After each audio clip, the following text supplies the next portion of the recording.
comunicação executiva, ela não tem nada a ver com falar muito ou falar alto ou nada disso. Ela tem o seu ponto ótimo e ela traz seriedade, ela traz serenidade. E quando precisa, ela traz empolgação, ou seja, ela se adapta ao momento. Essa é a verdadeira comunicação executiva. O primeiro olhar que eu quero que você tenha é que independe de perfil, combinado? Então você pode, assim como eu e assim como milhares, desenvolver a sua comunicação executiva. E aí a primeira regra de comunicação, anota aí, ela não é sobre você, ela é sobre o ambiente e as pessoas com as quais você está interagindo. A sua comunicação não é sobre quem você é ou como você pensa, mas é sobre como o outro entende. A comunicação é sobre o outro, não sobre você. Um erro clássico na hora de apresentar algo e que vai impactar a sua confiança é porque, qual que é o erro? As pessoas estão voltadas para si. Então você começa, primeiro erro, ouvir vozes internas. Nossa, e se isso, e se aquilo, e não sei o quê. Você tem que falar assim, você não esquece daquilo, você pensa não sei o quê. Olha só, estão te olhando, ai, não estão gostando, acho que estão não sei o quê, acho que... A sua... a cabeça parece aquelas ventoinhas malucas, sabe?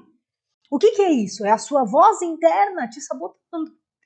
O que essa voz interna ela faz com você? Ela impacta diretamente a sua confiança. E por que isso vai acontecer quando você imagina que a comunicação tem a ver com você e não com o outro? Porque você está só se ouvindo e só se julgando. Quando, na verdade, o primeiro passo é perceber o ambiente, as pessoas, e a partir daí ir ajustando a sua comunicação. Deu para entender a diferença? Então anota essa primeira questão, que isso é fundamental, a diferença dessa comunicação. Uma, ela cria distanciamento e te deixa frágil, que é aquela comunicação onde você ouve as vozes internas e começa a oscilar. Porque você vai gaguejar, você vai travar, você não vai ter os seus melhores pensamentos. O que a gente ensina aqui, né, que é neurociência, é quando o seu sistema límbico é acionado. Quando o seu sistema límbico é acionado? Quando você ainda não sabe controlar a sua emoção. Então, o descontrole das emoções que se sente, eu não tô falando de ficar loucão, loucona, não. Mas esse descontrole do que eu sinto, dos meus próprios pensamentos, é a ausência de inteligência emocional no ambiente corporativo. Por quê? Quando você tem domínio sobre a inteligência emocional no ambiente corporativo, a primeira coisa que você faz é parar de se ouvir e começa a entender aquilo que você vai transmitir. Segunda coisa que você faz, conheço os meus gatilhos socioemocionais, então eu consigo controlar os meus pensamentos. Terceira coisa, agora eu sei com quem eu estou falando e eu adapto a minha comunicação para o outro. Gente, comunicação é conexão. Escreve isso. Comunicação é conexão.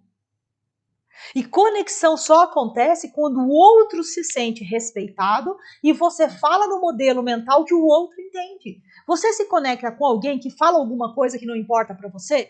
Não. Eu vou fazer uma coisa que veio na minha cabeça aqui, uma analogia simples, né?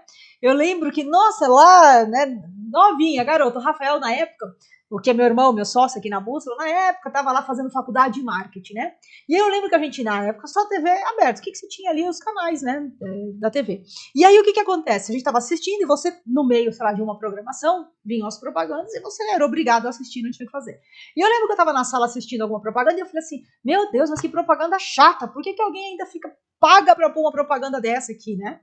Aí o Rafael virou pra mim e falou assim, você não gostou dessa propaganda? Eu falei, não. Ele fez, porque ela não foi feita pra você.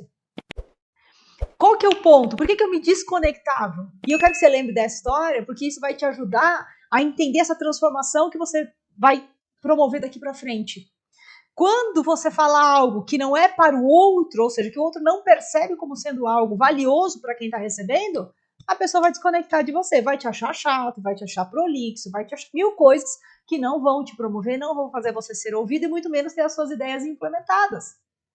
Então lembra dessa história, se você não gostou de uma propaganda, provavelmente ela não foi feita para você, você não é o público. Essa comunicação é para este público. Ah, então calma. Então a minha comunicação não é sobre quem eu sou ou o que eu quero, mas é sobre quem vai receber o que eu vou falar. Essa é a primeira ponte que você precisa construir. E essa ponte de conexão ela é construída e essa confiança para adaptar a sua fala, ela acontece quando você primeiro desenvolve a sua inteligência emocional corporativa. Não é à toa que essa é a primeira coisa que a gente ensina aqui dentro da Bússola Executiva quando as pessoas entram, seja no mentorado, numa pós-graduação, no próprio Elite, que é o método Ser Antes de Ter. É a base de tudo. Primeira coisa, inteligência emocional corporativa. Uma pessoa que não aprendeu ainda a lidar com a sua própria emoção no ambiente de trabalho, ela cai em um monte de armadilha. Então, por exemplo, você está numa reunião e alguém, ao invés de te olhar, olha para o celular. Isso te desestabiliza. Você está numa reunião, você começa a falar e um parceiro te corta. Isso te desestabiliza emocionalmente. Você está numa reunião, você diz algo e alguém truca. Não concorda com você. Isso te desestabiliza.